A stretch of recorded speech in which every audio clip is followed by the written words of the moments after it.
ભારત સરકારના જળશક્તિ મંત્રી અને ગુજરાત ભાજપ પ્રમુખ સી આર પાટીલના પ્રદેશ પ્રમુખ દ્વારા નવસારી જિલ્લા ભાજપ કાર્યાલયનું ભૂમિપૂજન કરવામાં આવ્યું હતું। નવસારી શહેરના ગ્રીડ વિસ્તારમાં ભાજપ કાર્યાલયનું બનાવવામાં આવશે। આ કાર્યાલય માટે કુલ 40,000 ચોરસ મીટરની જગ્યા ફાળવવામાં આવી છે।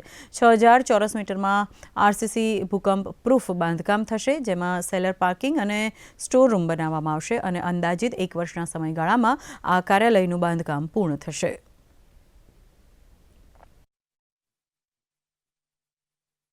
આ કાર્યાલયની જગ્યા લેવામાં અમને અનુકૂળતા થઈ છે। આજે એનું ખાતમુહૂર્ત કર્યું છે અને લગભગ 8 મહિનાથી 1 વર્ષની અંદર આ કામ પૂર્ણ થાય એના માટેના અમે પ્રયત્ન કરવાના છે।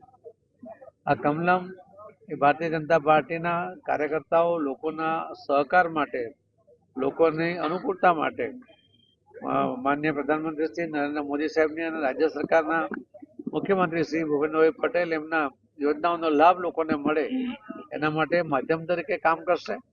લોકોને અનુકૂળતાને કારણે એમને પણ ખૂબ લાભ એમાંથી મળશે એવો મને વિશ્વાસ છે।